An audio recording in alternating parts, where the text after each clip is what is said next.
This is The Scary Guy, and I am chatting with Staxx. Staxx, baby.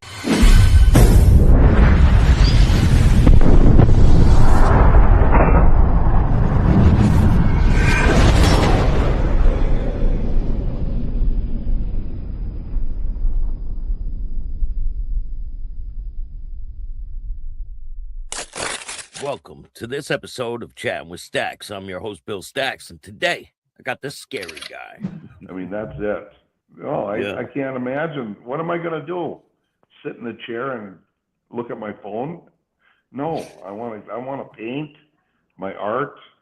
I want a tattoo, and I want to speak. And I want to speak about the truth of what's really going on around us, and stop living the lies, and start learning how to be kind, and start teaching people how to open doors, and start helping the elderly when they need it. And I got a cool story. One of my friends now here in this town, Wigan, came to my door to get a tattoo, and I said, his name's Ken. I said, "Hey, Ken." Yeah, he says, "How old are you, Ken?" He says, "I'm 81. I says, 81, have you got tattoos, Ken? He said, "No, this is going to be my first tattoo." I says, "No lie, man, this is kick-ass. You're getting your first tattoo at 81 and I get to tattoo you?" And he says, "Yeah." So we became really good friends. Now he's on his 7th tattoo. Wow. He's 81 years old. Holy And shit. he's the oldest person I've ever tattooed. And just an absolute joy, is he's got all the things I grew up with, the respect for the respect for people, the love for people, and he's still a man. That's the part I had a hard time with adjusting to. When I changed my life, I thought, oh well, I'm not going to be a man anymore because I can't run my mouth. I'm not going to be a tough guy anymore because I got to be good. And see, I always saw being a man as being tough and bashing someone's face in if they give you lip. That was a man. Well, it's possible to be a man with love in your heart for people and still bash their face in if they need it. You know what I mean? And it's called self-defense. Well, I didn't understand that piece. I had to learn that piece. And so I stopped being a rotten, mouthy, sassy, horrible human being saying rotten things about people. And I know I can take care of business if I need to. I never have had to, but I could if I want to. What kind of style tattoo artist would you consider yourself? What kind? Style-wise? Yeah, like black and gray, traditional, like... Well, I cross over a lot of... I can tell you what I don't do. I do a lot of different things. I like old style. I like black and gray. I love skulls. I love roses. I love all the old stuff, Sailor Jerry stuff. I love really heavy, dark colors. I love, the only thing I won't do is portraiture. Because I've never been a portrait artist my whole life. I've been an abstract artist my whole life. So I like doing abstract work, like trash polka tattoos. I don't know if you've ever seen them. Yeah, I think, yeah. Yeah, the red and black, kind of formulated out of Germany, but I really like that style. But I know so many artists in the world, and especially in this area in Europe, that are masters at making a portrait on a skin. And I could pull it off, but it won't have that same look. And I just said, if they really want a portrait, I can tell you where to go to get one, because I'm not going to pretend to do what they do. That's not how I learned, and it's not how I tattooed 35 years ago in Tucson, Arizona. It was a different world, and that was really rare. Jack Rudy was one of them. He was a portrait artist.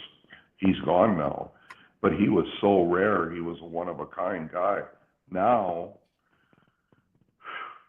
there's hundreds of good portrait artists all over the world, thousands of them. Yeah. That really know how to do that, and I don't, and I'm not going to learn how, and I don't care. Yeah, it looks like a photograph. Yeah. You ever see the 3D tattoos that people do now too? It looks like it's Yeah, lifted off their skin. It's crazy. it's obscene to me. It's like this is skin. This Yeah. is skin, and they make it look like it's not skin anymore. And I'm going, God, that is incredible. The skill levels and the technology and the things that it's changed so much. It's unreal. And I don't even keep up to that kind of change. I mean, I'm using some of the new technology in bandaging and gels and all kinds of ways to clean the skin and Do you use all of rotary those. guns? The rotary machines? Some people I don't like use, when you call them guns, right? yeah, well, especially in Arizona. You never call if somebody comes in and says, "Show me your gun." You don't ever want to do that in Arizona because everybody will pull out a gun. I mean, But we call them guns here on the east. Well, the people I know call them guns because you shoot ink into the skin. I used to tattoo a lot. I have still got my tattoos, so I just haven't done it in a while. I don't do portraits either. I send them to other people. yeah, yeah, no. The joke was, because I carried a 44 Magnum on my hip in Tucson all the time. Everybody had guns, and we carry them openly, and it was no big deal. So when somebody come into the tattoo shop and go, "Show me what kind of tattoo gun you got?" and we'd all pull our guns out, What kind and of it's gun like, you got? yeah. So that was a rule that we never even called them guns because of that reason. Yeah. But I know what it means, and no, I don't use. I used to use coil machines, and we used to make our own needles on needle bars, and we used to have jigs, and so I learned all of that. And we had an autoclave, and we reused the needles in an Solder, autoclave. yeah, solder them and all that. Yeah. But now it's all disposable. I use cordless pen. I've got a corded pen from Cheyenne, and I've got a cordless pen, and I'm going to get another cordless pen. And then use by cartridges, and I've been Quadrin. I don't know if you ever heard of Quadrin cartridges. Yeah, they're The made ones that clip on the tip, they just go. No, they all screw in and twist, but Quadrin is one of the highest rated ones because of their technology, and they're made in Poland, and they're just unbelievable quality. And I haven't really got into the pens. I'm gonna try. I have one. I bought one. I just haven't used it yet. Oh yeah, if you use it, you're never gonna go. I'm getting these phone calls. Once you use them, you don't go back. I wouldn't go back. It's just too easy. Yeah. It's too simple. Once you learn how to adjust the machine and based on the needle and the skin, and you run the machine at the voltage levels, and you can change them up and down in the stroke. And I mean, it's lightweight and it's in your hand. Heck, I could stand up and I walk around the customer and tattoo them. I don't have to worry about where I'm sitting. I mean, I tattooed the other day, and I did the whole tattoo standing up. And do the pens? How long do the pens last? The battery?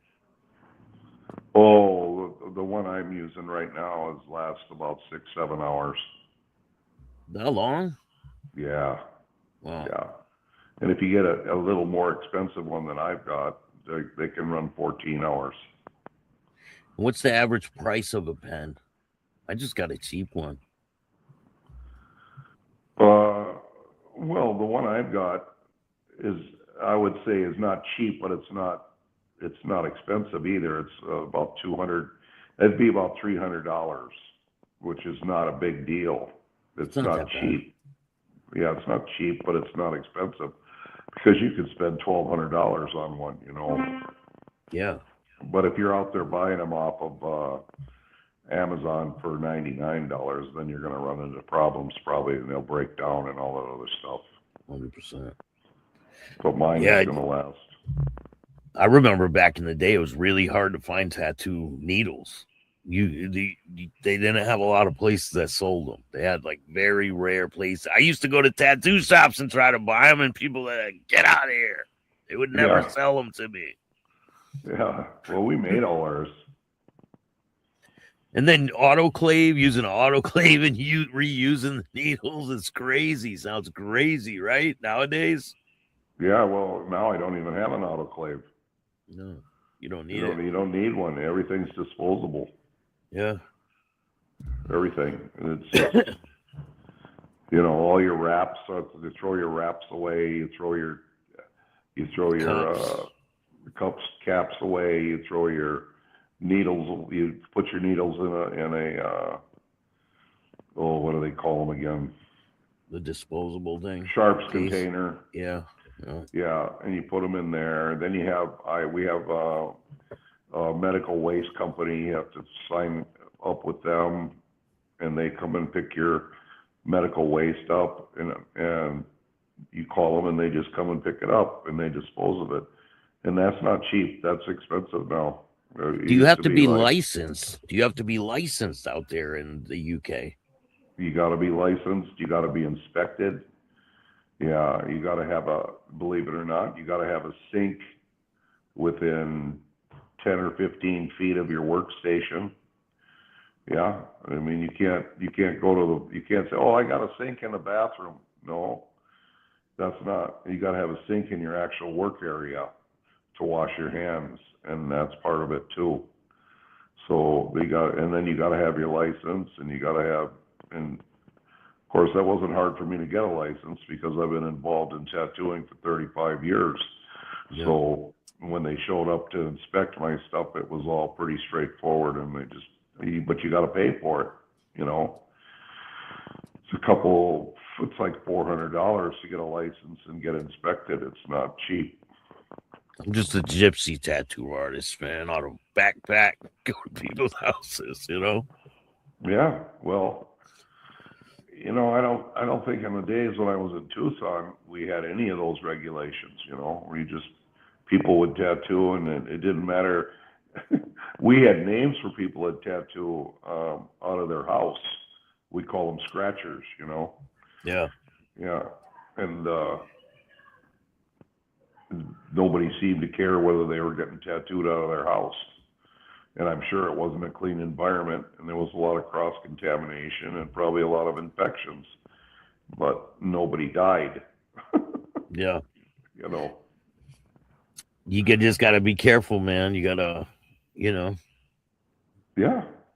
You got to do it right. Keep it clean. And yeah, you got to do it right. Well, you got an amazing story. I'll share any links you have you want me to put in the description of the video. You got any books or anything coming out? Well, there's a book out already about me, and there's a movie about my life. You could put the movie link up if you want. That's cool. Okay. The YouTube link. I really appreciate it. And do you have any shows coming up in the near future?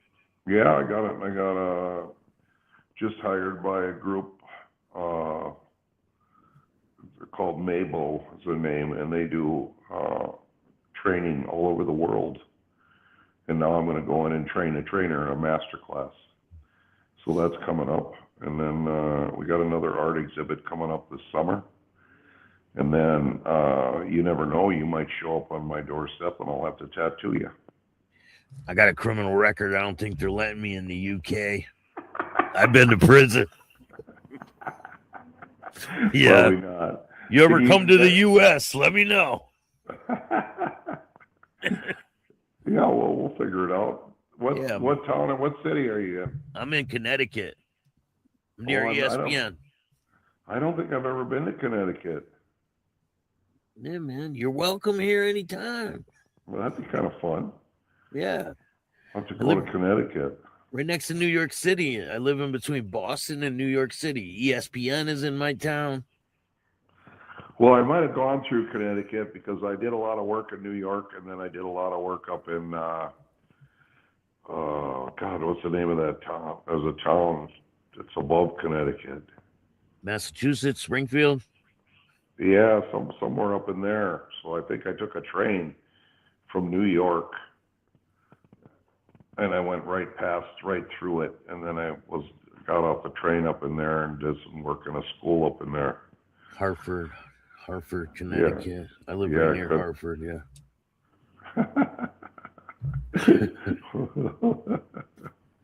Well, appreciate now, you, are man. you going to be able to get me a copy of this baby so I can cross-post it all over the place? 100%. Yeah, that'll be great, man. I'll put it up on my social media. I'd love to put it up on Instagram, and I'd love to put it up on my Facebook page. Yeah, I'll send you some shorts. I'll send you the whole thing. I'll send you some shorts, and we'll get it out there to people. Perfect. Thanks. All right. Yeah, no doubt. Is there anyone you want to give a shout out to before we go?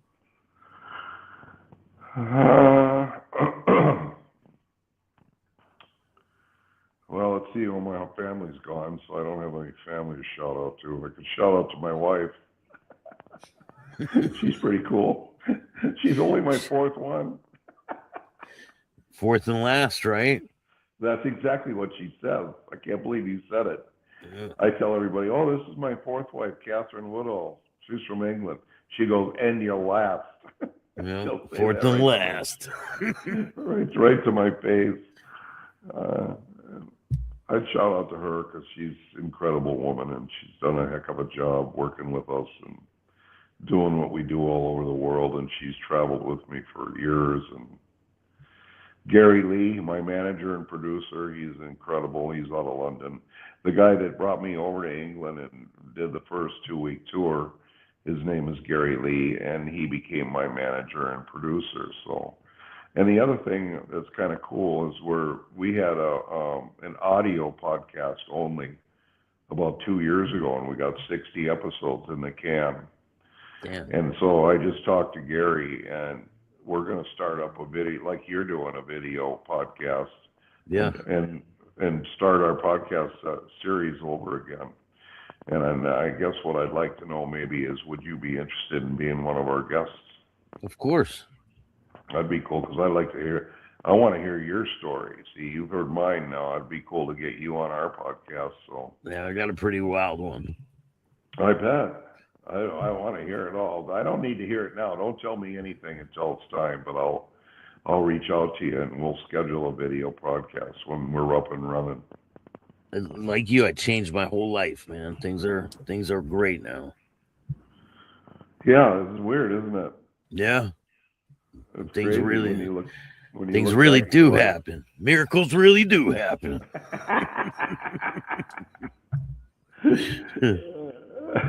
Well, thank you, man, so much. I appreciate it, and I look forward to seeing what you got going on in the future.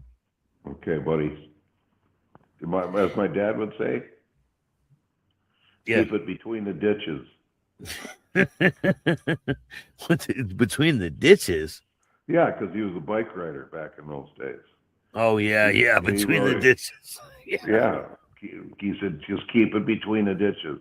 And another one, because he was a pilot, he built his own J3 in his garage, and he used to land and take off back behind the house in the sand. But he say any landing you can walk away from is a good one. Smart man. He was a smart man, but he wasn't a nice one. No. Anyway, I mean, I remember my grandfather was very violent type of guy, very stern. It was yes sir, no sir. You don't even talk to him at certain times. When he's sitting there reading his paper in his underwear, you just leave him the fuck alone. You know? Yeah. We grew up in the same world, probably. Yeah. 100%. That's cool. All right. Well, thank you for everything, man. Yeah, no doubt. I look forward to speaking with you in the future, man, and I'll put the links for everything. Go check him out. And thank you. If you like this show, hit the like button, subscribe, hit the notification bell so you can get my videos every time they drop. And if you don't like this show, too bad. Start your own podcast. Peace. See you later. Thanks, man.